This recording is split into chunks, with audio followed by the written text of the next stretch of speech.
had some conflicts with her. I do not believe she supports our administrators' efforts making America safe again. Okay, right. She thinks cops are a bigger problem than criminals. Would that be a fair assessment? She definitely, her public rhetoric is not something that either myself or this administration supports, which is to always back our law enforcement. She thinks if Welcome back to Freedom Forge, the channel where we stand for faith, freedom, the Constitution, and the values that made America the greatest nation on earth. If you believe in honest political analysis without the spin of the mainstream media, make sure you hit that like button, subscribe to the channel, and turn on notifications so you never miss our latest coverage. Today, we're breaking down a Senate hearing that focused on the confirmation of a top Justice Department official, questions about his relationship with President Donald Trump, transparency surrounding the Jeffrey Epstein files, alleged government overreach, law enforcement, fraud against taxpayers, and concerns over whether political bias has influenced the Department of Justice. The hearing quickly became much bigger than a simple confirmation process. It turned into a debate about political loyalty, equal justice under the law, government accountability, and whether Americans can still trust the institutions that are supposed to protect them. General, I assume that you consider yourself to be qualified to be the permanent Attorney General. Is that right? Yes, Senator. I've read your resume. We all have. You don't need to comment on this, but it just seems to me that no fair-minded person could conclude that you're not qualified.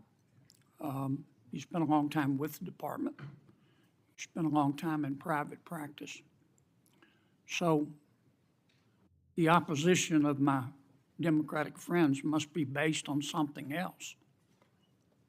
Are you and President Trump friends?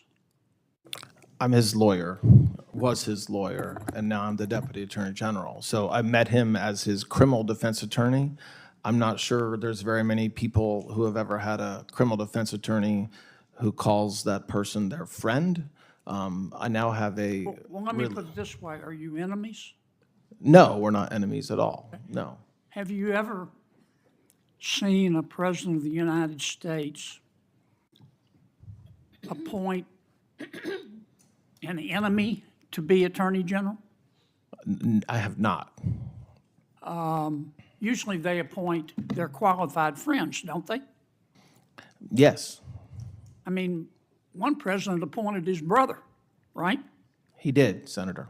And I can think of another president who appointed his former law partner. Is that right? It is correct. Okay.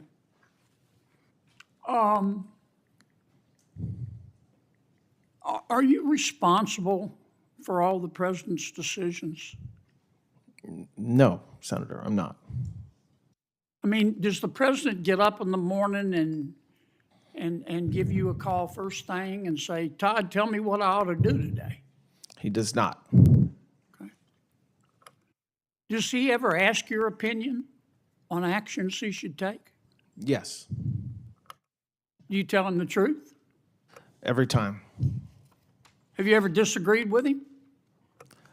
Yes, And have you ever disagreed with him and he did it anyway? yes, And did you go call a press conference and announce that the president made a bad decision? absolutely not. That's not what attorneys general do, Correct. okay? Has he ever asked you to do anything illegal? No, Would you do it if he asked you? absolutely not. Okay.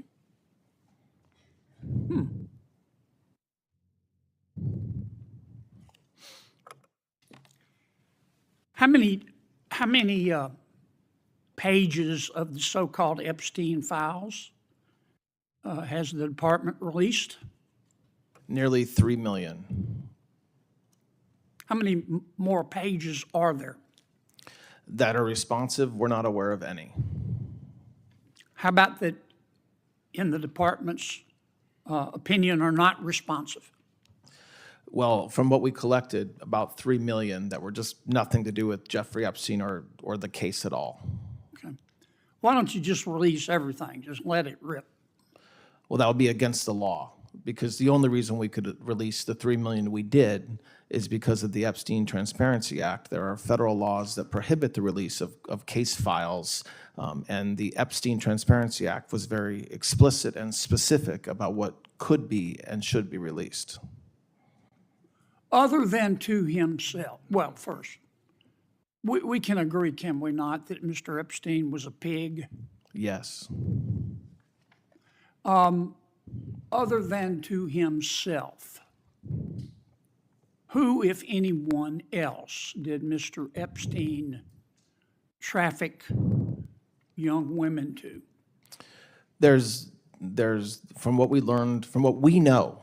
So when we know, I mean, what's in the FBI files and what's in the DOJ files, we did not identify evidence. And by we, I mean career prosecutors, not me, not my leadership, but career prosecutors in New York and career prosecutors in Florida who worked this case hard, did identify other participants, some of whom, as has been discussed, were also victims themselves of Mr. Epstein.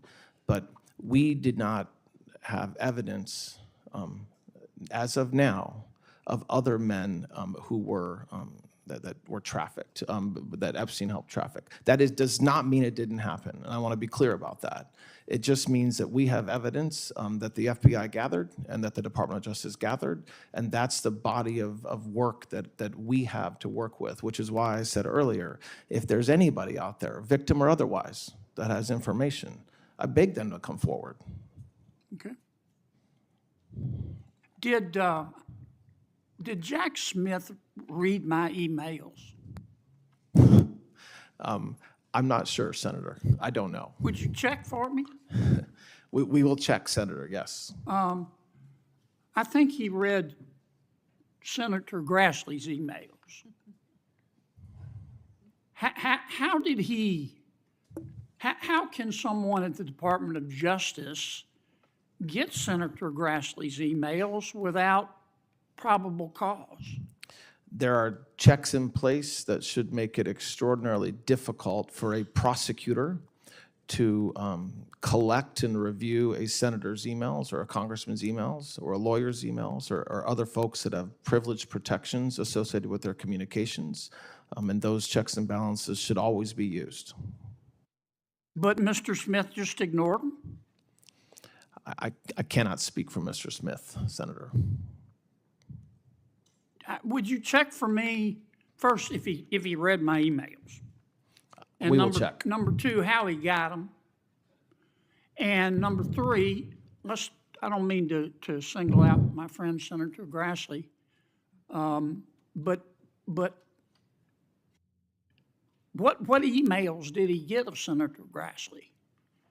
And I mean, what were they limited to, if at all? You know, did he get emails of Senator Grassley talking about his corn harvest and all of that? And who did he share them with? Do you know if Mr. Smith shared my emails with Attorney General Garland? I do not know. Can you check for me? We are investigating that, Senator, yes. Yeah, I'd kind of like to know all that. Now, Mayor Lori Lightfoot sent she sent the world a letter suggesting that we should not confirm you as Attorney General. Who is Mayor Lori Lightfoot, just for the record? So she's the former mayor of Chicago. I believe she had a brief stint in the Department of Justice prior to her political life. Right.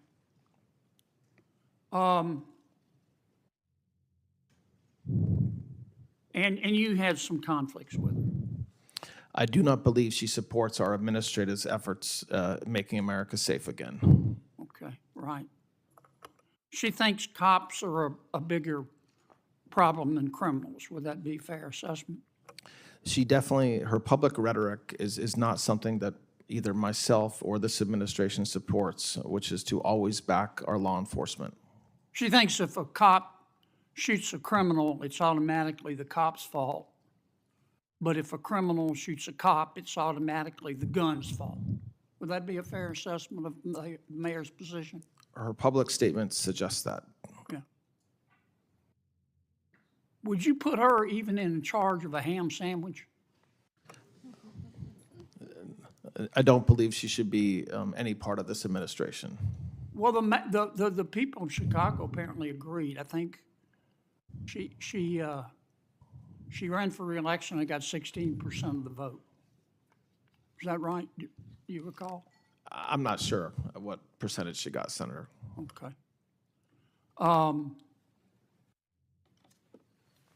Tell me a little bit. One of the things that under your authority, the department has concentrated on, which I agree with, in addition to prosecuting crime, is the prosecution of white-collar crime, fraud. Tell me a little bit about that.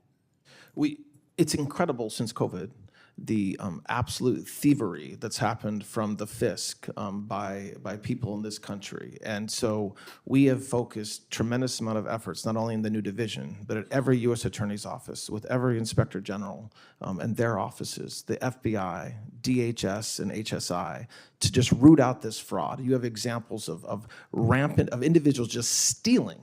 So setting up entire centers for autism when there are no patients, when there is no center, and taking millions of dollars of hard-earned taxpayers' money. And so we are very focused on that. We've already, like I said earlier, billions and billions we've already collected in just the past couple of months. That effort is going to go forward for as long as I am in the position that I'm in now, no matter whether I'm confirmed or not. And it's extraordinarily important to every American that this doesn't happen, because we're not talking about whether someone agrees or disagrees with a policy. It's just outright theft by individuals, and unfortunately, many state governments, if they didn't absolutely know it was happening and just encourage it, they certainly stood idly by while it was happening, which is also a problem. Okay. Don't forget to check on my emails for me. Senator, yes. Thank you. As I watched this hearing, one thing became crystal clear. Washington isn't just arguing about personalities anymore. It's arguing about the future of the Department of Justice itself. Should the DOJ be an independent institution focused only on enforcing the law? Or has it become another battlefield where politics often seems to determine who gets investigated, who gets protected, and who gets targeted? Whether you agree or disagree with every statement made in this hearing, those are questions every American should be asking. One of the first things that immediately caught my attention was how the discussion about qualifications unfolded. Instead of attacking the nominee's legal experience, Senator John Kennedy pointed out that the man's resume spoke for itself. Years inside the Department of Justice, years in private practice, and significant legal experience were all acknowledged before Kennedy made an observation that many conservatives have been saying for years. If someone is clearly qualified, then why is the opposition so intense? That question matters because political nominations have increasingly become less about qualifications and more about whether someone is perceived to be loyal to the wrong president. Now, let's be honest here. Every president appoints people he trusts. This isn't some shocking revelation. Democratic presidents appoint Democrats they trust. Republican presidents appoint Republicans they trust. Presidents appoint former advisors, longtime colleagues, cabinet members they've known for years, even former law partners and longtime political allies.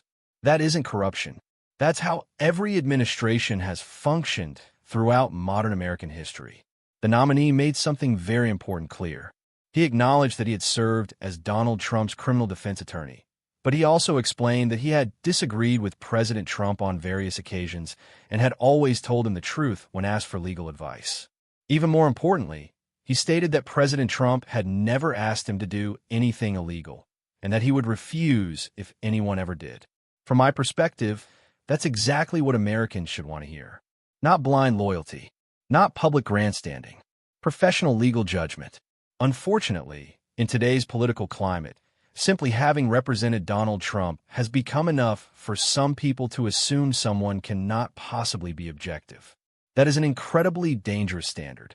If lawyers become afraid to represent controversial clients because they'll later be punished politically, then we've fundamentally misunderstood what the American legal system is supposed to be. Defense attorneys defend clients. That's their job. The next section of the hearing shifted to something millions of Americans continue to wonder about: Jeffrey Epstein. For years, we've heard endless speculation, conspiracy theories, promises of transparency, and countless claims that hidden information would expose powerful individuals. Senator Kennedy asked a straightforward question: how many pages have actually been released?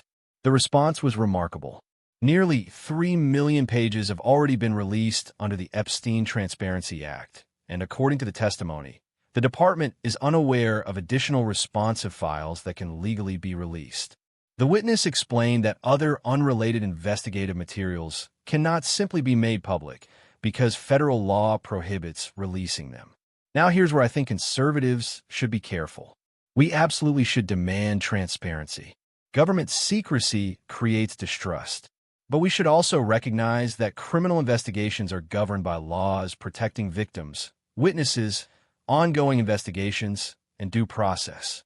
Wanting transparency doesn't mean abandoning the rule of law.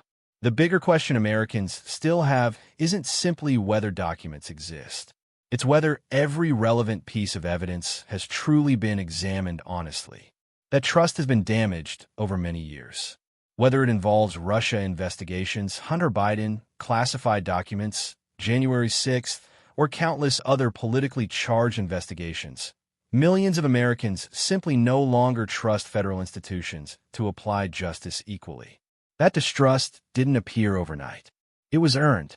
Another exchange centered on whether investigators found evidence that Epstein trafficked girls to other powerful men.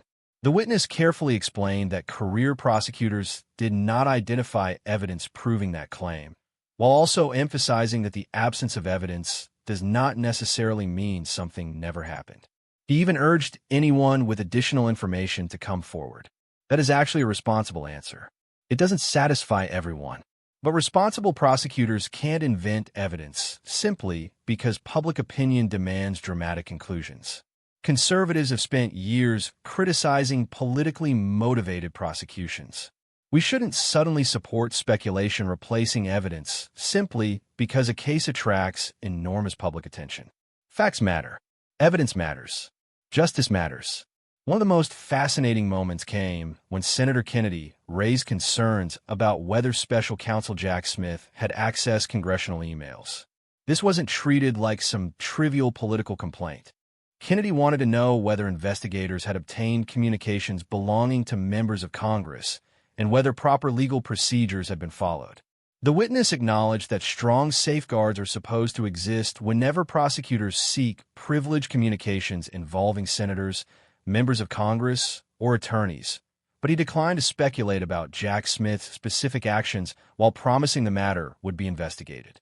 This issue deserves serious attention. Regardless of political affiliation, Americans should be uncomfortable with any suggestion that government investigators could access privileged communications without strict legal justification. Imagine if this involved Republican investigators examining Democratic senators. The media would erupt. Likewise, Republicans should apply that same standard consistently. Government surveillance powers must remain limited. Checks and balances exist for a reason. Another revealing moment involved former Chicago Mayor Lori Lightfoot.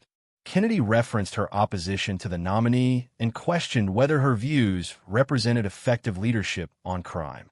The nominee responded diplomatically, but clearly stated that he believed this administration supports law enforcement, while suggesting Lightfoot's public rhetoric did not align with that priority. This reflects one of the largest philosophical divides in American politics today. Conservatives generally believe public safety begins by supporting law enforcement, while also holding bad officers accountable individually. Many progressive politicians have increasingly focused on systemic criticism of policing itself. Americans can see the consequences. Cities struggling with rising crime.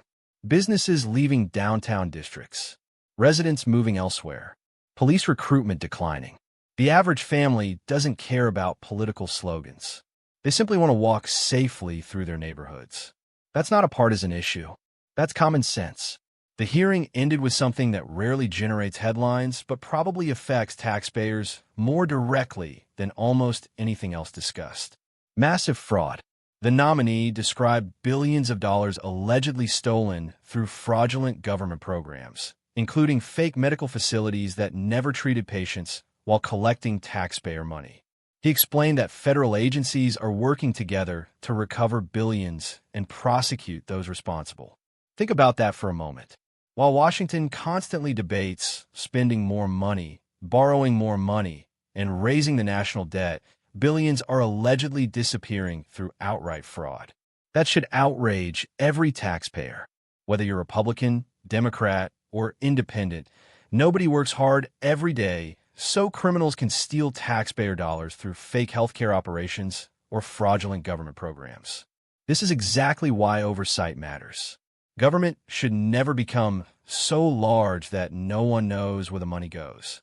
Conservatives have warned about waste, fraud, and abuse for decades. Far too often those warnings have been dismissed as political talking points. Yet hearing after hearing continues revealing astonishing examples of taxpayer dollars disappearing because government oversight failed. That isn't compassion. That isn't good governance. That's incompetence. Watching this hearing as a conservative, I came away believing the larger issue isn't merely one confirmation vote. It's restoring public confidence.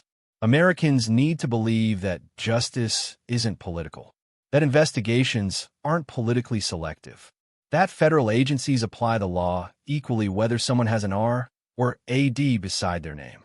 Trust isn't restored through speeches. It's restored through consistent action. When politicians say no one is above the law, Americans expect that statement to apply equally to everyone, not just political opponents, not just whichever administration happens to be out of power. Everyone. That's the standard our Constitution demands. Whether this nominee is ultimately confirmed or not, the Department of Justice faces a credibility challenge unlike anything we've seen in generations. Winning that trust back won't happen overnight. It will require transparency where legally possible, accountability when mistakes occur, respect for constitutional rights, equal enforcement of the law, and a willingness to let evidence, not politics, drive decisions. Those are conservative principles. They're also American principles. If you enjoyed this breakdown and want more in-depth coverage of Senate hearings, congressional investigations, and the political debates shaping America's future, make sure you like this video, subscribe to Freedom Forge, and share this video with someone who believes government should answer to the American people, not the other way around. Thanks for watching. God bless you, and God bless the United States of America.